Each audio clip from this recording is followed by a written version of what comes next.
I'm doing well. We had a great time in Las Vegas, and now we're back here and ready for the next chapter. Sir, can you take us back into the Hall of Fame induction under the bright lights of Las Vegas? Yeah, well, it was first, I gotta say, man, it was a time like no other.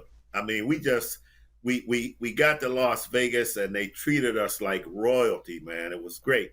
And I never have seen anything so well organized like that. And everything was top shelf. We expected that in a way, but it surpassed what we expected. I have to tell you that. And then they began to recognize us and just give us gifts. And we got a ring, we got a watch, we got, of course, the football I already had, but they just treated us so well, man. And the biggest thing that I learned from this whole experience was we just met some great and outstanding people. Coach, can you share with us some of your newest reminders of a Hall of Fame coaching career? Certainly. Be glad to do it. Well, let me just start with, of course, the football that they sent me that let me know that I would be going into the Hall. And so this came in January when they made the announcement that we'd be going in. And I got to tell you, before I left, I had been presented this, by our city commission, Diane Williams Cox and the mayor and that group presented the key to the city. So I'm just showing you before we left what happened. And then I have to mention, James, since you gave me this great opportunity, my book that had just come out right before we.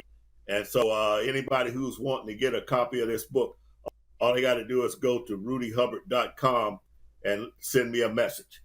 But then when we get to Las Vegas, this is the way they greeted us, okay? This was the magazine letting us know what was outstanding. Look at this magazine. Got me down there. Everything has your name on it, as you can see. We went into our rooms, turned the TV on.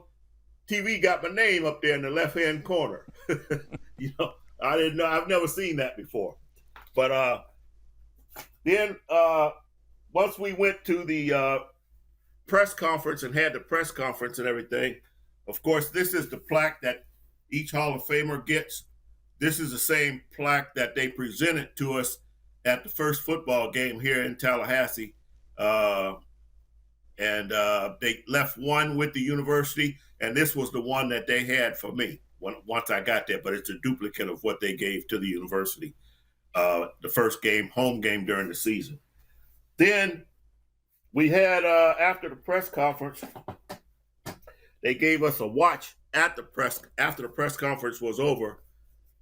Each Hall of Famer was presented this watch. I don't know, can you get a good shot of that? Beautiful. Beautiful. Yeah, it's amazing. But that was a shirt and tie affair for all the Hall of Famers. But then later on, they had a black tie affair. Everybody had to have tuxedos on and everything. And they had such a great dinner planned for us. And this is what they presented at that. Okay, each one of us had to wear this. They got the little thing for our lapel pin. But then after the dinner, and after they recognized each one of us as Hall of Famers, they then presented the induction ring. And as you can see, it's got, even the case, man, has a light on there. When you open it up, it lights up. So I was telling my wife, I don't know if I want to even wear it. It's such a beautiful case and everything, but it's a great honor to be a part of that, man. And I was able to have my family take part, my friends, some friends, and of course, the outstanding Florida A&M football athletic department contingency was there.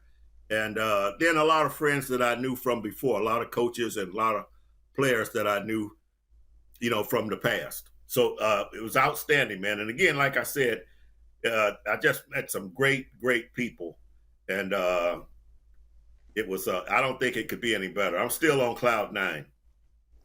Coach, take us back to the first time in HBCU history. This is a significant episode where you have a HBCU and a PWI, and you look at the actual national championship game. Take us back to that experience. Well, I tell a lot of people that we were so blessed that to have a guy like Coach Jake Gaither here at Florida A&M and still in good shape. He went with our contingency, our attorney, our athletic director, and our president, and Coach Gaither went and made a presentation to the NCAA, and he was trying to get us into the 1AA playoff. Okay, and not the playoff, but he wanted us to be 1AA, period. Of course, just if we could just get us into 1AA, then we had to perform to be a part of the playoff. Well, obviously he did a good job because he got us in right at the last minute. I bet you it wasn't 2 weeks before we started practicing for that season. And so we got in.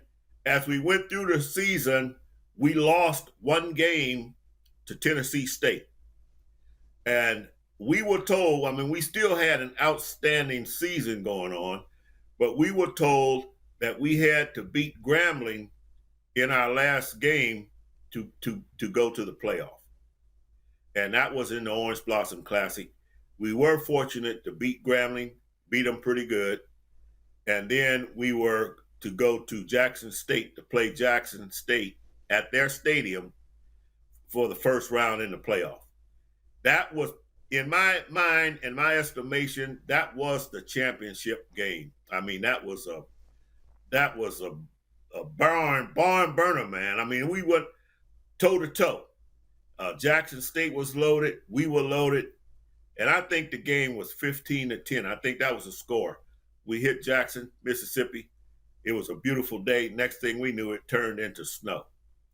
But we pulled that game out, and then we went on to play University of Massachusetts in Wichita Falls, Texas. And that was a windy game. We had to play it in halves. But we had two running backs, man. We had a great defense. We had one of the best defenses in the country, statistically. And then we had two running backs that went for 200 yards apiece. Melvin McFadden and Michael Solomon both had over 200 yards rushing in that game. So you know our offensive line was rolling, and of course we had a great defense. So, but it was one of those things. We won it, can't take it away at this point, and because of that, that's how I got into the Hall of Fame. So once you win a national championship, you're automatically nominated, and you just go from year to year and hope that you're going to get inducted. And so I think I've been nominated now for 9 or 10 years, and it was just my time, I believe. So, I'm just so honored that I was able to get in. And I have to give credit, while you're giving me this time, to all my coaches and my players. And had it not been, obviously, for all those guys, I wouldn't have made it even still. So I'm really appreciative to all those guys who had something to do with it. Coach Hubbard, your FAMU Rattlers defeated the University of Miami Hurricanes. Can you take us back into that particular contest and what that episode in history was like for you personally? Well, yeah, I'd be glad to. We had, of course, we're coming off of undefeated season in 1977, one loss in 1978, but then having won the 1AA national championship. And I can remember after the 77 year when we ended up being the only undefeated team in the country, because University of Texas was undefeated, but they lost in the bowl game. And a guy named Jim Lampley came down and wrote an article for Sports Illustrated. And in that article, he said, Florida A&M has an outstanding football team, but I doubt if they could play with the big boys. And so I was offended by that, obviously. And when we got an opportunity to play the University of Miami going into the 1979 season. I was elated to get that opportunity. And we had some players who had been snubbed. They felt they had been snubbed by University of Miami because they were from Miami, but they were not recruited by University of Miami. And those players rose to the occasion. That again was one of those games, man, where it was knocked down, dragged out. Okay, one of those kind of games. And our players were bringing that heat, man. But we ended up getting ahead, going down to the wire in that game. We were winning by 3 points. And I remember Miami tried to throw a pass on a third down, and that was going to be their last attempt. And Algie Hindreth, who's from Miami, came through, knocked that ball up in the air, and they were not able to complete that pass. So they ended up trying to kick a field goal for the tie, and they missed it. And so everybody from Florida and them up in those stands got on the field. It was another great experience, man, one I'll never forget. Coach, as you sit back and you reminisce on a Hall of Fame career, what does it feel like inside to be a Hall of Famer? Well, it's great. It does have a different ring to it. I got to tell you now, and it's a great feeling. You know, I can only tell you, man. I just felt like I was on cloud nine, man. Once we, because it couldn't go any better than that, and I was so blessed to have a lot of my people with me there to share. Some of the players came.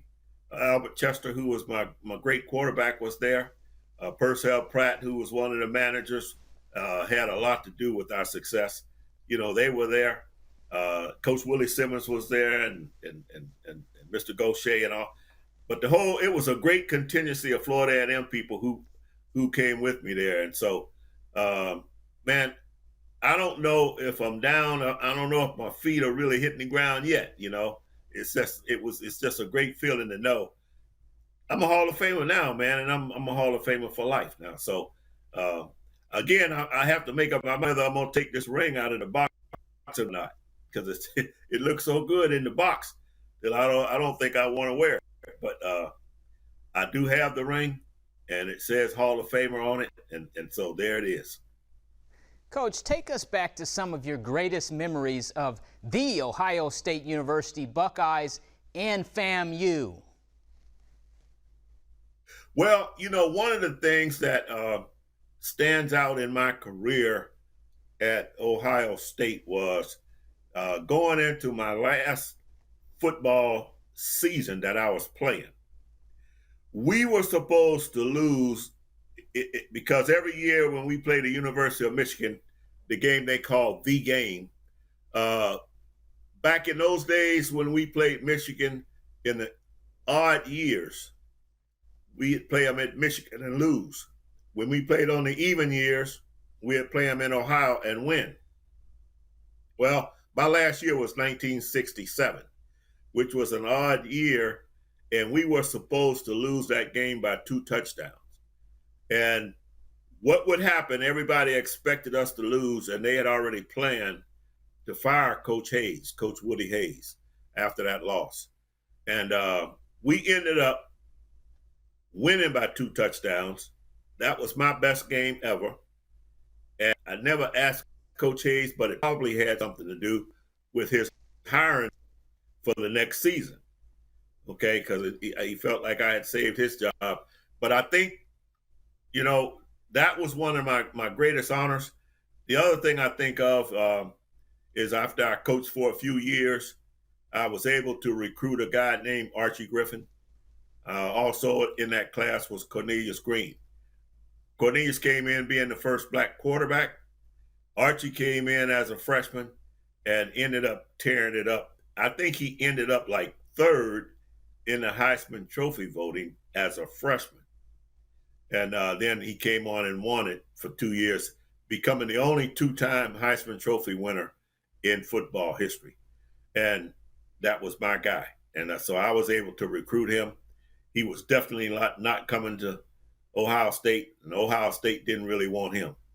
So I was the guy that was able to pull that whole thing together. So that's a memory I'll never forget. And at the Hall of Fame, Archie now is one of the guys who was naming everybody who was in it. I mean, he's a part of the Hall of Fame presentation. So he's a special guy, man.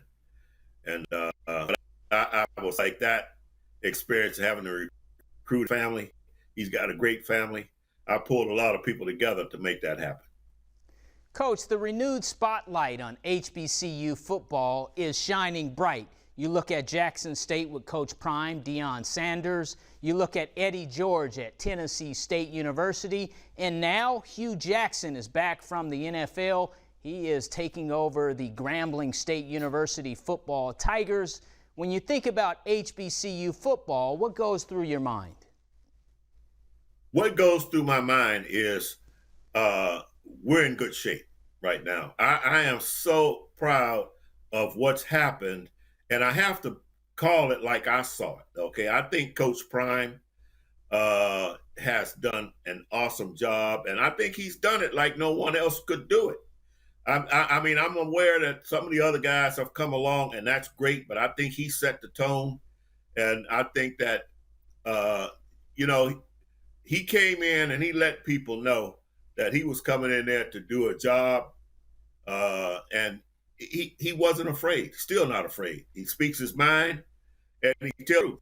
And I am so proud to see what he's doing, man. And then now he's turned that whole thing around, and I think he's set the stage for some of the other outstanding guys, Eddie George and of course, Coach Jackson coming in at Grambling. I think he set the stage, though. I mean, Deion, he didn't have to do some of the things that he did. And some of that stuff, from a coach's point of view, some of the stuff that he did is dangerous, because people sometimes don't like to hear the truth, but he stood out there, man, and he let them know he was going to do the best job that he possibly could, and he was going to tell the truth about it, and didn't have to take a back seat to anybody. And I just love the way he's approached it. And I think the other guys need to take a page out of that book. But I think we're in good shape as far as going forward, because now, everybody looks at Black college football like, hey, this could be a great opportunity for me. But I think it started with Coach Prime. The Black College Football Hall of Fame recently announcing 22 finalists for the 2022 class. What are your impressions of the Black College Football Hall of Fame? And by the way, your name is on that list. Well, my impression is a lot better this year. Last year, I thought that I was going to be a person that had the credentials to get in. And last year, but I didn't. And I'm okay with that, because it was this time last year where I was a finalist. I was one of two finalists. And so I thought that, because of my credentials, that I would get in. I didn't. So here we are back again this year. And I like what I'm seeing. I like my odds. I'm proud and honored that they would still consider me again this year. And all I can do now is be proud of my credentials. I think they're second to none, and we'll just have to see what happens. But I'm expecting good things. Coach Hubbard, in closing, is there anything else you would want to share with everybody in America and people across the world as they think about your Hall of Fame football coaching career? Well, what I would like to say is that I want people to know that, one guy, football's been good to me.